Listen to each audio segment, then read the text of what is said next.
Hello friends, मैं Divya Pandey welcome करती हूँ आपका आपके अपने चैनल स्टडी वर्च्यू में। और आज मैं कंटिन्यू करने जा रही हूँ आपकी सीरीज, जिसमें मैं आपको आपकी नेक्स्ट सब्जेक्ट के बारे में बताने जा रही हूँ। एमकॉम फर्स्ट ईयर का फर्स्ट सब्जेक्ट का सिलेबस मैंने आपको पूरा बता दिया है, जो आपका मेजरली ऑर्गेनाइजेशन बिहेवियर के पार्ट से आता है, जो कि आपने बीकॉम थर्ड ईयर में बीकॉम सेकेंड ईयर में प्रिंसिपल ऑफ बिजनेस मैनेजमेंट की बुक में पढ़ रखा है। तो चलिए आज देखते हैं हमारा नेक्स्ट सब्जेक्ट, जो कि है आपका, चलिए खोल लेती हूँ मैं आपका नेक्स्ट है आपका मैनेजेरियल इकोनॉमिक्स। मैनेजेरियल इकोनॉमिक्स में हम पढ़ रहे हैं इकोनॉमिक्स मेजरली, और इकोनॉमिक्स में जैसे कि आप पहले ही पढ़ चुके होंगे, economics is what? Economics is behavioural science. Behavioural science के बारे में आप ऑलरेडी पढ़ चुके होंगे, आई होप सो। और अब यहाँ पर आपको managerial economics, that means that economics which is applied in managerial works. Okay, अब यहाँ पर आपको ऑब्जेक्टिव ऑफ फर्म पढ़ना है, economic theory, managerial theory and managerial economics role के बारे में पढ़ना है। उसके अलावा fundamental economic concepts, incremental principle and opportunity cost principle. Opportunity cost के बारे में आपको पढ़ना है, आप पढ़ चुके होंगे, आपके फर्स्ट ईयर में बिजनेस इकोनॉमिक्स का आपका एक सब्जेक्ट था। अब अपॉर्चुनिटी कॉस्ट क्या होती है, ये आपको डिस्क्रिप्शन बॉक्स में मुझे लिख के बताना है। अब यहाँ पर आगे आता है discontinuing principle, equi marginal principle. Thereafter आपका सेकेंड यूनिट स्टार्ट हो जाता है डिमांड एनालिसिस। डिमांड एनालिसिस में आपके demand function, law of demand, demand के बारे में आप ऑलरेडी पढ़ चुके होंगे बिजनेस इकोनॉमिक में, कि कब आपकी डिमांड ऊपर जाती है, कब आपकी डिमांड आपकी कम होती है, इलास्टिसिटी क्या होती है डिमांड की, आपका प्राइस क्या रोल प्ले करता है, मार्केट में डिमांड कैसे चेंज होती है। ओके, सिंपल आपके वर्ड्स में अगर मैं बताऊं तो आप price elasticity in management decision, आप कैसे प्राइस को सेट करेंगे आपकी कॉस्ट के अकॉर्डिंग और आपके जो कस्टमर हैं उनके बिहेवियर के अकॉर्डिंग। ओके, अब नेक्स्ट आपका आता है थ्योरी ऑफ इकोनॉमिक चॉइसेस, जिसमें कि आप पढ़ेंगे कार्डिनल यूटिलिटी अप्रोच, और ये आपका मे बी आपने पहली बार सुना होगा। इंडिफरेंस अप्रोच आप पढ़ चुके हैं। Revealed reference and theory of consumer choice under risk. अब कंज्यूमर किस तरह से रिस्क में चूज करता है, वो किस तरह से एसेंशियलिटी ऑफ एनी प्रोडक्ट को डिफाइन करता है, ये सब आप पढ़ेंगे इसमें। इसके बाद demand estimation for major consumer durable and non durable products and demand forecasting techniques. अब इसके बाद बात आती है प्रोडक्शन थ्योरी। प्रोडक्शन के क्या क्या फंक्शन होते हैं, उसके अलावा प्रोडक्शन विद वन और टू वेरिएबल इनपुट, जिससे कि आप रिस्क को डाइवर्ट कर सकते हैं। उसके अलावा stages of production, economics of scale, estimation of production function. आपके जो प्रोडक्शन फंक्शन है वो उसको आप कैसे एस्टिमेट करते हैं, आपको क्या प्रोडक्ट को प्रोड्यूस करना है, किसको नहीं प्रोड्यूस करना है, किसको कितनी क्वांटिटी में प्रोड्यूस करना है, ये सब आप मार्जिनल कॉस्टिंग में ऑलरेडी मैनेजमेंट अकाउंटिंग में पढ़ चुके हैं। अब उसका जो आपका बिहेवियर, अब ये सब आपका देखिए, आपको इकोनॉमिक्स के बारे में ये समझना है कि इकोनॉमिक्स एक तरह की बिहेवियरल साइंस है, जैसा कि मैंने आपको पहले भी बताया था। अब ये सब आपका जितना भी यहाँ पर कुछ भी एस्टिमेट होगा, वो आपका मार्केट पे डिपेंड होगा, आपके कस्टमर पे डिपेंड होगा। आपका जो आप जिस तरीके से प्रोडक्ट किसी को कहीं पर लॉन्च कर रहे हैं, उसकी क्या जरूरत है उस मार्केट में, उस पे डिफाइन होता है। ओके, तो ये सब आपकी चीजें यहाँ पर प्रोडक्शन थ्योरी में बताते हैं। उसके अलावा short and long run cost function, their nature and shape and interrelationship, law of variable proportion, law of return to scale. तो ये आपकी लॉ ऑफ वेरिएबल प्रपोर्शन का क्या होता है, कितनी वेरिएबिलिटी हो सकती है, इस तरीके से आपका ये सारी चीजें प्रोडक्शन थ्योरी यूनिट 4 में कवर हो जाती है। ये थोड़ा सा आपका ये एक बहुत छोटे से पार्ट में डिफाइन किया हुआ था आपके बिजनेस इकोनॉमिक्स के पार्ट में बीकॉम फर्स्ट ईयर में। अब ये आपका ब्रॉड व्यू आपको देता है, एक आपको डीप नॉलेज प्रोवाइड करता है। नेक्स्ट आपका है यूनिट 5। यूनिट 5 की अगर बात करें, so here comes price determination under different market condition. Different market condition में आपकी कौन कौन सी हो सकती है, बूम पीरियड हो सकता है, आपका रिसेशन हो सकता है, आपका डिप्रेशन वाला पीरियड हो सकता है। तो इस तरीके से कई सारे अलग अलग कंडीशंस होती हैं मार्केट की, जिसके अकॉर्डिंग आपका डिफरेंट मार्केट स्ट्रक्चर क्रिएट होता है। इसके बारे में आपको यहाँ पर बताया जाएगा। अब इसके बाद इस कंडीशन में आप किस तरीके से प्राइस डिटरमाइन करते हैं, किस तरीके से आपका फर्म का इक्विलिब्रियम क्रिएट होता है, किस तरीके से आपकी शॉर्ट रन और लॉन्ग रन के अंदर आप परफेक्ट कंपटीशन कर सकते हो। यहाँ पर आप मोनोपोलिस्टिक कंपटीशन, आप मोनोपोली आप पढ़ चुके होगे, ओलिगोपोली पढ़ चुके होगे, मोनोपोली। अच्छा, मोनोपोली और ओलिगोपोली को भी आपको डिस्क्रिप्शन बॉक्स में लिखना है। ओके, अब बात करते हैं प्राइसिंग प्रैक्टिसेस। ये सारी चीजें आप ऑलरेडी कहीं ना कहीं पढ़ चुके हैं। अब आपको मिलेगा उसका ब्रॉड व्यू, आपकी नॉलेज और डीपन हो जाएगी। तो आपको इन सब चीजों के बारे में पता होना चाहिए। अगर आपको नहीं पता है तो आप इन्हें अभी के अभी रिवाइज करिए। मोनोपोली के बारे में आपको लिखना है, आपको ओलिगोपोली के बारे में लिखना है, और एक चीज मैंने आपको पहले भी दी थी उसे भी लिखना है। अब बात करते हैं प्राइसिंग प्रैक्टिसेस।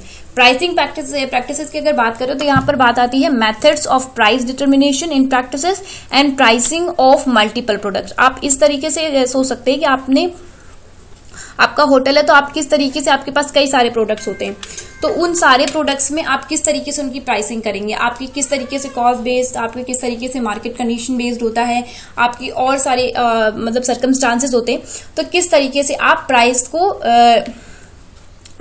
को रखेंगे किसी भी प्रोडक्ट के। अब बात आती है प्राइस डिस्क्रिमिनेशन की। प्राइस डिस्क्रिमिनेशन कैसे करते हैं, फिर उसके बाद international price discrimination and dumping.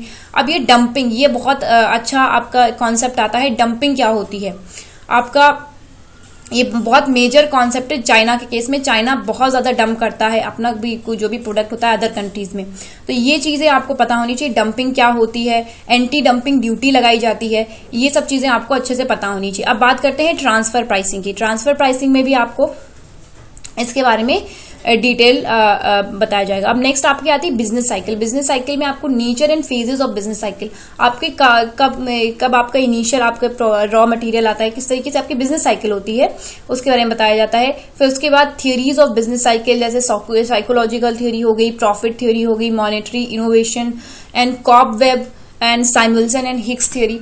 इन सब के बारे में इन्होंने अलग अलग डिफरेंट बिजनेस साइकिल्स को डिफाइन किया है। किस तरीके से अगर आप साइकोलॉजिकली देखें तो बिजनेस साइकिल आपकी क्या होती है, प्रॉफिट बेस्ड। अगर आपका आप अगर देखिए साइकोलॉजी में आप एक जियो का एग्जांपल ले सकते हैं, जैसे कि जियो ने एक साइकोलॉजी क्रिएट कर दी, एक हैबिचुअल बना दिया लोगों को स्टार्टिंग के टाइम पे। ओके, सो ये सब चीजें आपको बहुत अच्छे से ब्रॉड व्यू में आपको मार्केट बेस्ड वर्क आपको यहाँ पे समझ में आएगा। अब नेक्स्ट आपकी बात आती है इन्फ्लेशन की। इन्फ्लेशन आप पहले ही पढ़ चुके हैं। डिफिनेशन के बारे में इसमें पूछेंगे, आपके कैरेक्टरिस्टिक्स एंड टाइप पूछेंगे, आपके जैसे कि गैलोपिंग इन्फ्लेशन हो गई, ये सारे पूछेंगे। अब inflation in terms of demand, pull and cost push factor. फिर उसके बाद आता है इफेक्ट्स ऑफ इन्फ्लेशन। ये भी आपका टॉपिक आप पढ़ चुके हैं। अब इसको थोड़ा सा और अच्छे से आपको समझना होगा, और इसमें अब मैं आपको बताती हूँ कि आपको क्या करना है कि आप जब भी आंसर लिखें, एक छोटा सा एक रिकमेंडेशन है कि अगर आप जब भी आंसर इसका प्रैक्टिस करें, अभी तो नहीं, अभी तो आपकी शुरुआत है, तो आप इसमें सब्सटेंशिएट करें आपके आंसर को विद सम एग्जांपल। आपका कोई रीसेंट कुछ हुआ हो, या फिर आपका जैसे डीमोनेटाइजेशन का टाइम था, तो इस तरीके से आपके किस तरीके से चेंजेस आते हैं मार्केट में और रियलिटी में। तो अगर आप उसमें एग्जांपल डाल देते हैं तो एग्जामिनर को ये समझ में आ जाता है कि हाँ, आपको ये कॉन्सेप्ट बहुत अच्छे से समझ में आ गया है।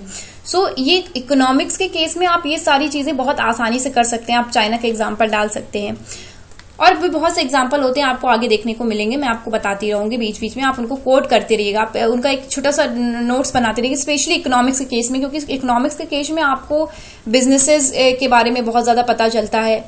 तो ये सारी चीजें, चलिए आप इसको भी देख लेते हैं आज। Statistical analysis. अगर हम आपके थर्ड सब्जेक्ट की बात करें तो आपका आता है स्टैटिस्टिकल एनालिसिस। स्टैटिस्टिकल एनालिसिस में सबसे पहला आपका चैप्टर होता है प्रोबेबिलिटी थ्योरी। अब प्रोबेबिलिटी थ्योरी में आपका classical, relative and subjective probability के बारे में बात करते हैं। अब addition and multiplication probability models and condition probability and Bayes theorem. Bayes theorem is the most important theorem. इसमें आप टिक कर लीजिए, ट्रिपल टिक कर लीजिए, बहुत इंपॉर्टेंट है, इसको आपको बहुत अच्छे से पढ़ना होगा। नेक्स्ट आपका आता है प्रोबेबिलिटी डिस्ट्रीब्यूशन, जिसमें binomial, Poisson and normal distribution, their characteristics and application. अगर आपने नहीं पढ़ा है कोई प्रॉब्लम की बात नहीं है, पूरे के पूरे अप्लाइड कॉन्सेप्ट है।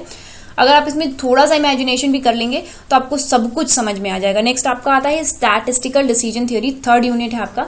इसमें decision environment, expected profit under uncertainty and assigning probabilities and utility theory. Utility theory में जैसे कि आप कुछ भी करने जाते हैं तो उसमें आप कहीं ना कहीं ये सोचते हैं कि क्या संभावनाएं हैं, प्रोबेबिलिटी का मतलब ही यही है कि आपकी कौन कौन सी संभावनाएं क्या क्या हो सकता है। सो इन दैट केस आप स्टैटिस्टिकल डिसीजन ले सकते हैं with the help of probability की कितनी ज्यादा प्रोबेबिलिटी आपकी है। नेक्स्ट आपका आता है स्टैटिस्टिकल एस्टिमेशन एंड टेस्टिंग। आप इसमें point of interval, estimation of population mean, proportion and variance and statistical testing, hypothesis and error के बारे में बात करते हैं।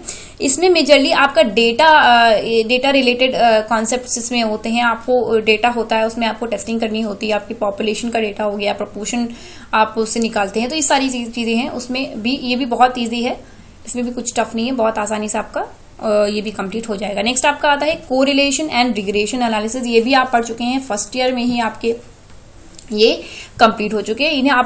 इनको अभी आप डिस्क्रिप्शन बॉक्स में लिखिएगा कोरिलेशन और रिग्रेशन से क्या क्या मतलब होता है इनका। ओके, आप इनकी छोटी सी डिफिनेशन ही लिख दीजिएगा। ओके, अब इसको आपको oligopoly, monopoly, correlation and regression, और एक आपका और भी दिया हो, मुझे वो भी याद नहीं हो, क्या आप इसको देख लेना। चलिए, अब आता है associative and attributes consistency of data and chi-square test and goodness of fit। तो ये आपका आता है, ये आपको नया लग रहा होगा, ये आपने नहीं पहले पढ़ा होगा। ये भी आपका यूनिट 6 में फॉल करता है। नेक्स्ट आपका आता है स्टैटिस्टिकल क्वालिटी कंट्रोल। अब स्टैटिस्टिकल क्वालिटी कंट्रोल ये आपका बहुत ही इंपॉर्टेंट टॉपिक में से एक है। And causes of variation of quality characteristics, quality control, chart, purpose and logic. आप स्वॉट एनालिसिस करते हैं ना, उसी तरीके से अब यहाँ पर आपके क्वालिटी के लिए एनालिसिस होता है on the basis of statistics के थ्रू आपका इसमें काम होता है। अब आपका आता है constructing a control chart, computing and control limit, that is x and hard chart होते हैं। इसके अंदर process under control and out of control, आपके कौन कौन से प्रोसेस है जो अंडर कंट्रोल है, आउट ऑफ कंट्रोल है, एक्सटर्नल फैक्टर, इंटरनल फैक्टर, ये सारी चीजें आती है। फिर warning limit, control chart and attributes, fraction, defective and number of defects and acceptance sampling.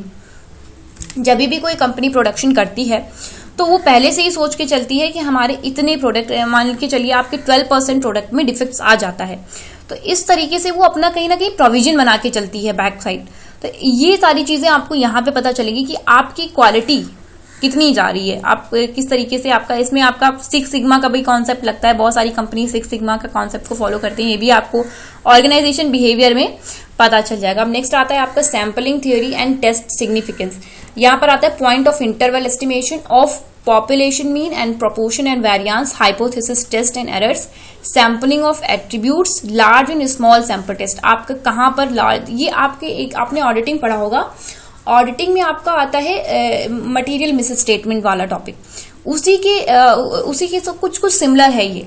अगर आपने जैसे लास्ट ईयर ही पढ़ा है ऑडिटिंग, उसमें आपका मटेरियल मिस स्टेटमेंट, रोमम का वाला कौन सा था, risk of material miss statement.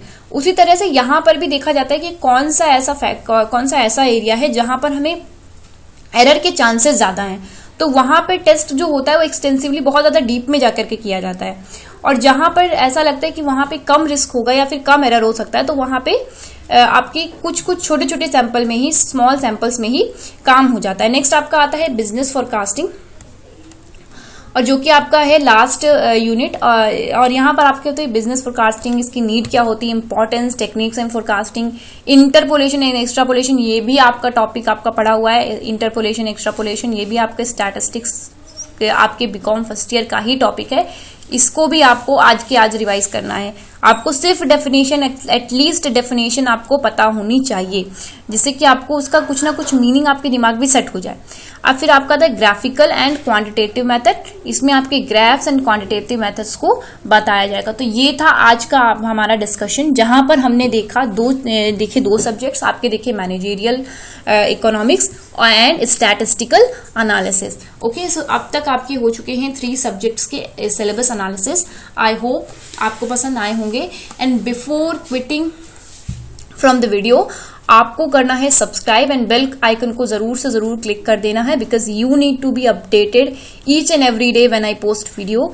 And the next, that is your duty, that like and share करना बिल्कुल ना भूले, क्योंकि ये आपको बहुत ज्यादा बेनिफिट करने वाले हैं और आपका ये फर्ज बनता है कि आप दूसरों को बेनिफिट जरूर से जरूर पहुंचाएं।